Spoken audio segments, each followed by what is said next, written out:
This is a message to a certain Mr. Connor Outlaw.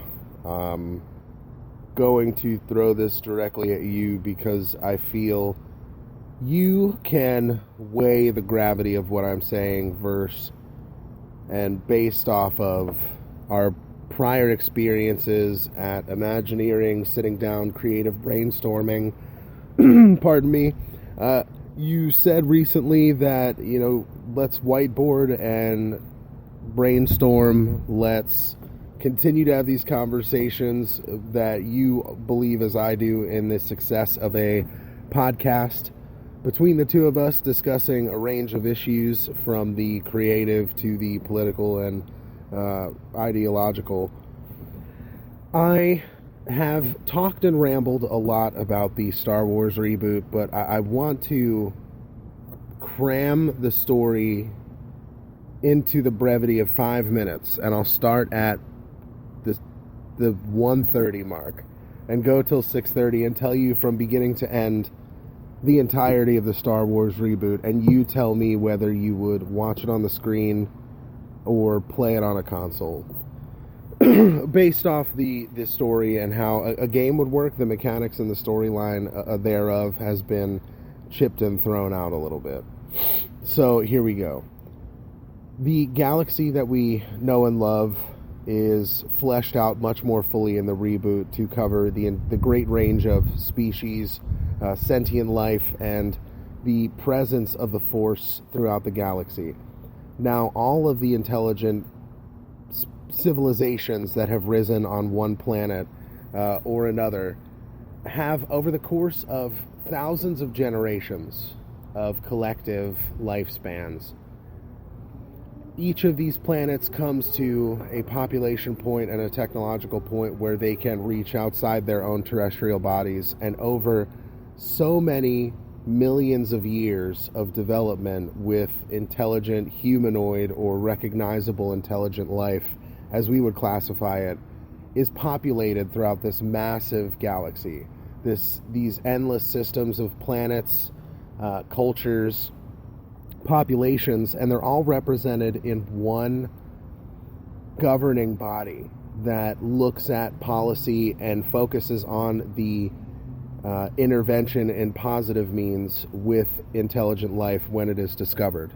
Now, it's unclear as to when humans came into the fold, but they are a well-established mix within the universe's life content.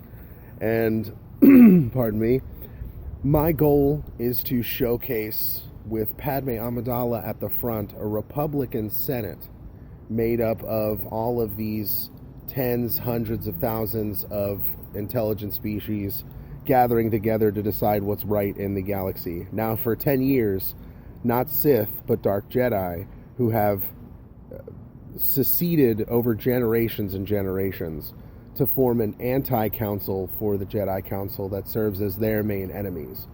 Dark Jedi and their apprentices will be facing off with recognizable and new Jedi heroes and their apprentices over the course of the Civil War. The Galactic Civil War lasts for nearly 3.5 of the 6 episodes in the reboot of the original.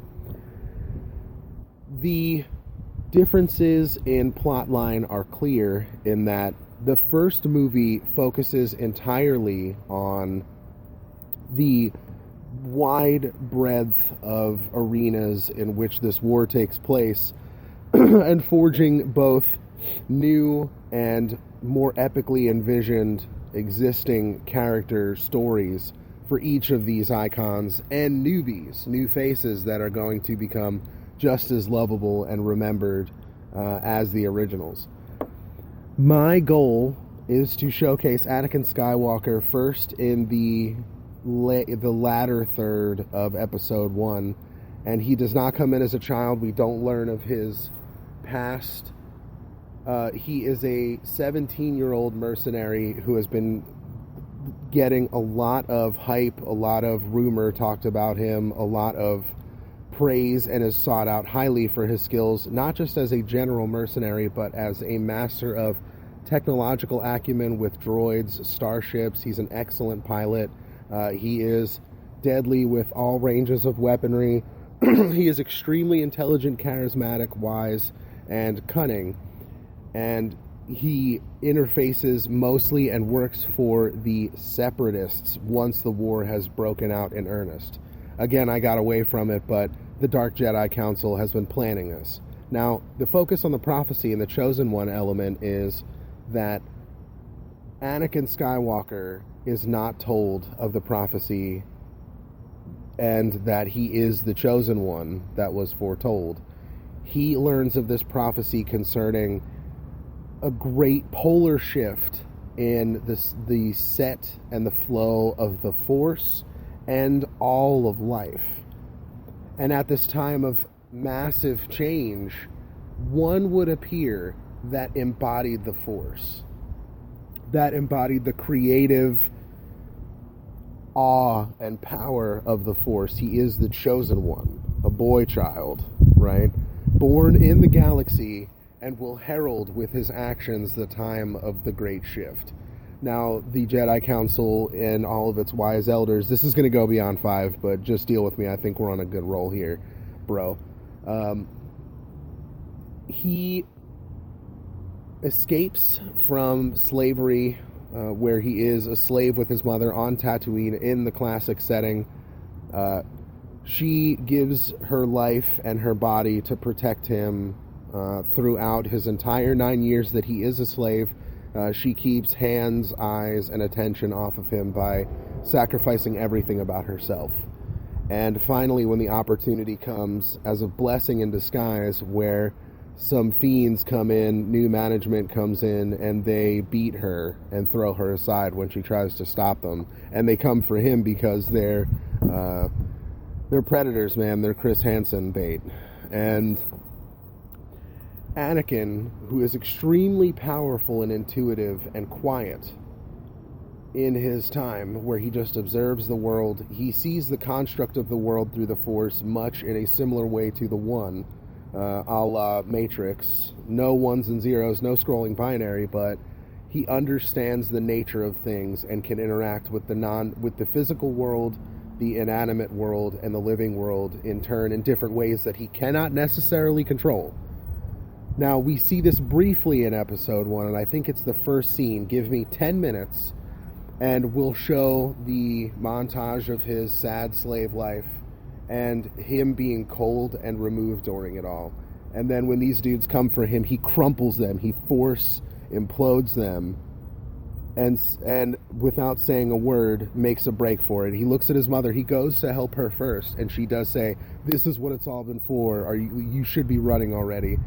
Use the Force, because it's called by 1,000 names throughout the galaxy, but those who can help you will call it the Force. And tell somebody you need to find the Jedi when you escape." Anakin Skywalker darts his way through the streets of Tatooine. He blows through the compound, but when he unleashes the Force as raw power, it damages him physically. He's not ready to channel that much energy.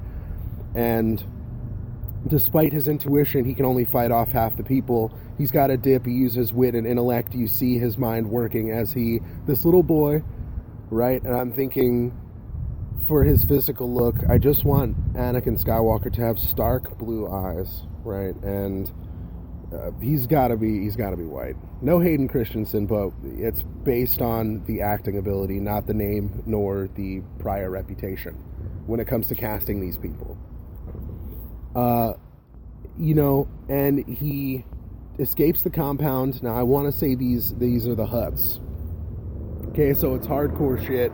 He escapes and makes it to a spaceport, dipping the dudes that chase him through the street. He stows away. Now, okay, no, he doesn't slip away from them. He slips away and finds his way to the first droid stand shop that he comes across. And I think he instantly deconstructs the nature of droids. Not that he's ever had access to books or technology of this measure, though he's aware of droids and maybe tinkered with them once or twice. He reprograms this skeletal humanoid construct droid that I think he acquires C-3PO and R2-D2 at the same time. because R2-D2 was essentially grunge sold for his attitude from the previous owner, and was just sort of hanging out randomly, messing with the droids in that shop when the owner wasn't around and talking smack. And this skeleton of a droid that would soon become plated not only in resistant combat armor but in a familiar gold shielding, and taught protocol because Anakin wanted somebody more intelligent to speak with when they were in space alone, or just the three of them. So he reprograms these droids, but he initiates 3PO in attack assault mode, and he grabs a blaster essentially off a rack from the next stand and lights up these dudes, and they continue to flee, and they make their way to the port, and Anakin comes across the first decent looking ship he sees, and there's half of a crew of adults and one 12-year-old boy. Remember, he's 9, and he's just wearing, ragged loincloth and a little cloak that he snatched. And he force compels, with a wave of his hand, everybody, and he says, "Come with me, I need to be on your ship, and we need to be out of here." The crew immediately complies, walk inside. They meet the captain and the other half of the crew who don't know what the hell's going on. And Anakin tries to force compel him again, and it doesn't work. The captain pretty much walks up and says, what the hell, essentially, witch boy, trying to use your Jedi hoodoo on my crew over here. He's like, you better give me one reason not to sell you back to the Hutts immediately, because everybody's already looking for you. I'd never stick my neck out for you. Your money in the bank. And just because of the Force interaction with the other half of the crew, they're like, "Hey, this is just a kid, man. What if your boy were a slave in the Hutt pens?" And this guy, out of nowhere, is like, "Okay, let's get out of here." And they skip town. They evade a few Hutt thug little fighters. And essentially, I know I say essentially a lot, but forgive me, because Anakin skips over to this viewing bay on the aft part of the ship, and Force crushes one of the ships, and the other one takes off. Anakin uses his power of the Force to persuade this guy. He's like, "If you take me to where the Jedi are, I'll sack every ship on the way there, and you can be rich by the time we get to whatever planet it is." The guy says, "Hell no, I'm a smuggler, and I would never go to the Republic's doorstep where the Jedi hang out, the Galaxy Police." Anakin asks for access to the holodeck libraries and the resource databanks of the Republic, and with his sweet Force brain, absorbs most of the knowledge about the Republic throughout all its histories within hours. Give me a little bit of Fifth Element vibe there. And he then looks at this guy as a scumbag when they interact again. The little boy has been the only one coming in and out to give him food, to give him clothes, to show him the shower and everything like that. The boy's cool. Most of the people on the crew are cool, and they're more interested in Anakin than anything else. But the captain's being a dick because he can't take this kid. He's trying to think of, I definitely should just sell him to the Hutts, but I don't want to get Force imploded. So anyway, this guy makes a move on Anakin whenever Anakin demands to be taken to Coruscant, because there's a lot of mystery about himself that he needs to solve, and he needs to talk to the Jedi, and that's how it's got to be. He's got his powers. He's got a better understanding through research of the Force that that's what's happening to him, and he tries to control it and is instantly, naturally more successful.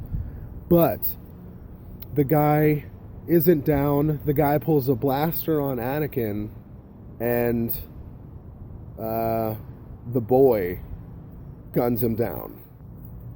And the boy goes on this 1-minute speech saying, this guy essentially, some people would call the man who gave you life your father, but this guy is essentially just a waste, and his ship's in better hands with me anyway. He's like, I'll take you to Coruscant, damn the consequences. You're going to follow up on what you said and not only rob everyone we meet blind that we can take, but ensure that they don't know it was us and wipe their memory. He's like, and Anakin says, I'll work on it, and by the time we cross our first ship, I'll know how to wipe memories. And the boy sticks out his hand and says, nice to meet you, kid. Anakin says, I'm Anakin Skywalker. And the kid, like, looks into the camera and gives this, cocky grin and says, like, Han Solo.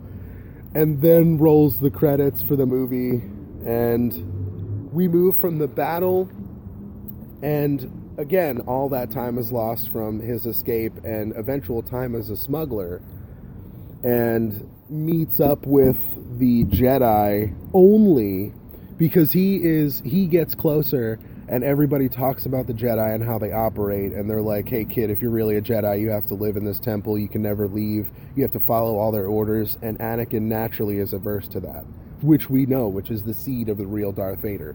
But his demeanor is also cold. It's removed. It's inhuman because the first thing he learned was all about wars and the destructive properties of not just humans, which is our typical story, but the entire galaxy. It's forged in destruction, and it's the only way, like, nobody gets to space unless war causes technology to spike throughout their history. And he's ashamed of that, and he feels like life is sort of worthless, but he's never seen civilization. He doesn't know what normal life is. Take a drink, pardon me. We're just past the halfway point. I'll check in with you, buddy. I think you're picking up what I'm putting down and can be getting into it. I think I can cover the first 3 episodes in this little piece. Getting back into it. So again, Anakin comes into the story proper as a character when the Jedi Council investigating the prophecy and seeing this huge war blow up know that it's the time where the Force's balance will be decided to tip into one corner or the other, when the Force assumes an entirety of yin or yang and not a balance in this new polar shift period. Ideally, cryptic clues say that it can be stopped and the balance can be maintained, but the answers to how aren't there. The Jedi do what they know. They side with the Republic, who they're already a part of, and the Dark Jedi are running the Separatists as they break out into war. They've been preparing in secret with their droid and flesh armies throughout the galaxy on the planets ruled by Separatists, who, again, favor the typical, and I will say it straight out, almost cliche embodiment of what's bad. Slavery, oppression, dictatorship, that sort of thing, like slave worlds to make the economy run. And the very typical bad picture. And that is how, when they start hearing about Anakin, they send for him the more clandestine squads and conclaves of the Jedi, the stealth dudes, the yellow sabers. And they do find all of his origins while he's out fighting for the Separatists and making victories and causing problems for the Jedi, and has been known to use the Force on Jedi but escape before he can be apprehended. And naturally overpower trained Jedi officers in the Republic army. So they know he's no joke, and they know that's him. They feel it, right? Yoda predicts it. Obi-Wan and Qui-Gon predict it, because we don't waste Qui-Gon Jinn on Darth Maul. I mean, I think it would be cool to rehash Qui-Gon and Obi-Wan in their triangle with Darth Maul on a huge open battlefield, but they all 3 survive and continue to fight throughout the series. Because the stories don't... It's not some pittance on Naboo. Like, this is real war from the start. And Anakin Skywalker is betrayed by the Republic and by the Jedi Council, because from the start they understand, based on this kid's rep and what they've seen of him, that he can be very vicious and cruel. He's already disinterested, and they can't feel any empathy for the Republican causes, for the aspects that make the Republic what it is and why it needs to be saved. They don't sense it. So they immediately start to construct a plan before they even bring him in to mold his person and his life to what needs to come out best for the Republic. So they finally catch up with him and they detain him after they've made this plan, which I'll reveal to you, unfortunately, and ruin it for you. They set up a capture of him, and when they do, they say, "We've been tracking you down. We know who you are and what you can do. We are the Jedi that turned you away, 8 years ago?" Based on, he might be 17 or 18, during episode 1. But, okay, wait. Yeah, so he originally tried to deal with the Jedi, but he turned back himself because he heard about their rigid lifestyle and knew that wasn't what he wanted, and he would teach himself the Force. Excuse me. Now, they entrap Anakin, and they tell him, we needed to find you because there's only one test that we need you to pass, and that's to go and save your mother. Like, how have you forgotten about her with all this power you've achieved? And Anakin's like, my mother's dead. My mother's dead, and she was a weakling anyway. And Obi-Wan, who from the start is assigned as one of the few Jedi that's of enough skill to take Anakin Skywalker out. If need be, at any time, he's the kill switch. He's the Order 66 for Anakin Skywalker. And ironically, they pair them together, and he is the overseer and trainer alongside Anakin for their stint together as Jedi in the Republic, before Anakin makes his shift to the dark side and becoming Vader.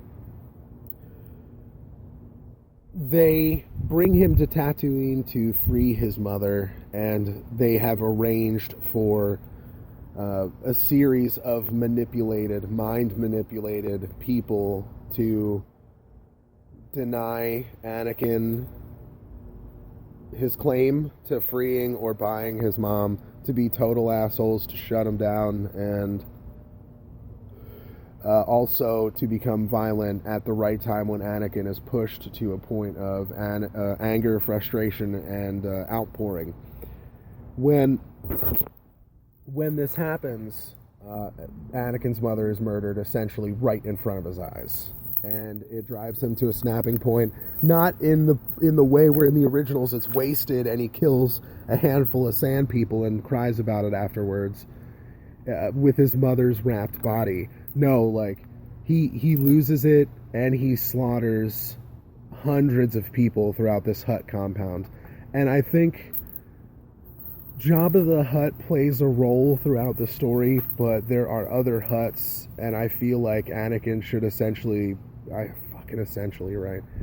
just tears a Hutt in two, and like implodes a Rancor's face and wipes out all of these soldiers, and the Jedi have to contain him and pool their energy to shut him off and shut him down and knock him out.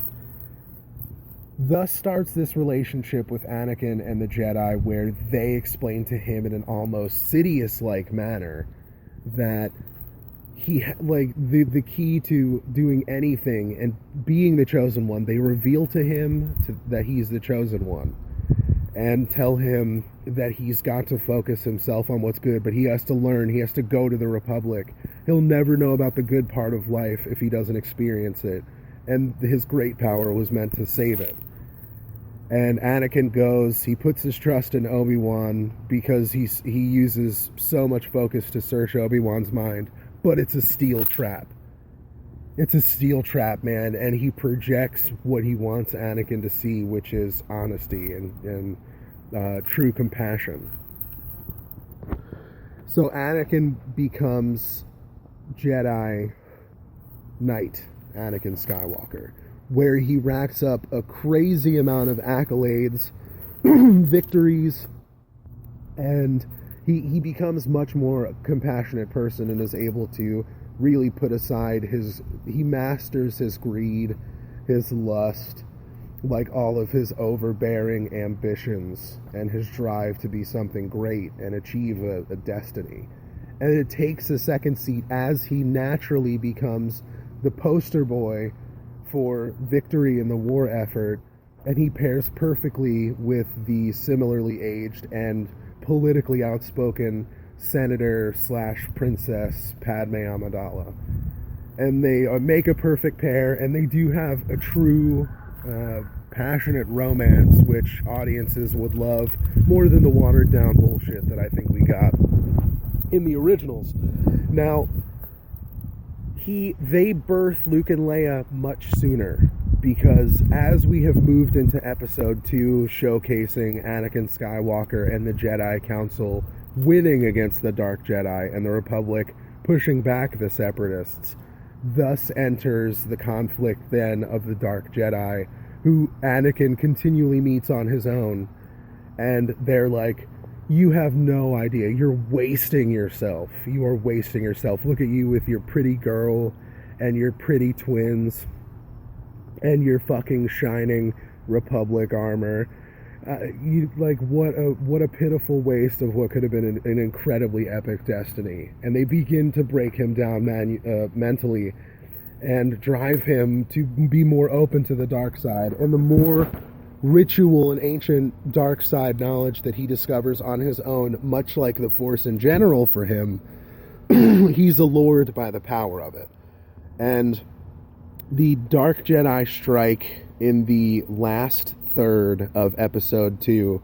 They strike it home by revealing and showing the evidence to him in a similar situation with Obi-Wan there. The truth of what the Jedi Council has done in molding him. And another point that I think comes back to you, and the reason why you're hearing this before anybody else, Outlaw, is that Luke Skywalker is truly the chosen one. He's born with power equal to and exceeding Anakin Skywalker, and he is so pure in spirit. The fucking veritable Goku.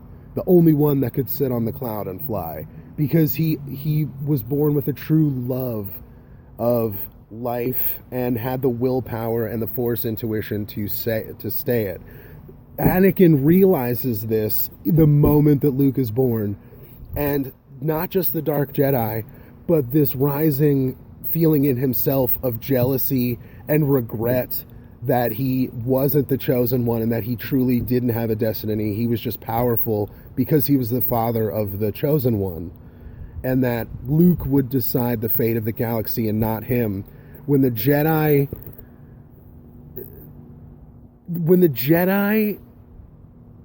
get in the mix,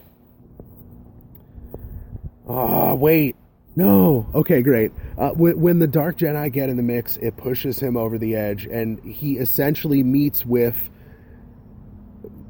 he faces down Obi-Wan Kenobi. Firstly, he destroys the Dark Jedi, this like 3 or 4 person team that had fought him and who he overpowered, but then they hit him with the truth when Obi-Wan shows up.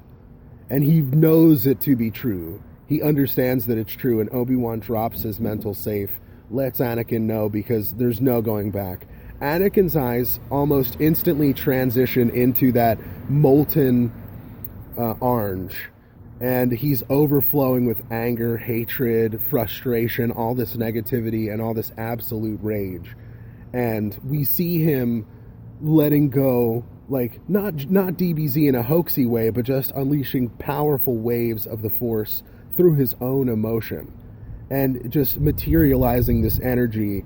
And the Obi-Wan predicted it and calls for a few members of the council, including Qui-Gon and Yoda, who show up, and the 3 of them tag team Anakin as Anakin overloads and manages to capture himself just briefly as Anakin Skywalker and overcome, because Obi-Wan does break down and give the iconic speech about how he was supposed to be the chosen one and all of this brotherhood stuff. Anakin overcomes his explosion just long enough to confess his love for his family, say that this will be the last time he'll ever be Anakin Skywalker. He's used up every bit of the light side of knowledge of the Force he had to say this message and to tell them to run and hide. Because when he rises, he'll be Vader. And when he rises as Vader, he is absolute destruction for the Republic.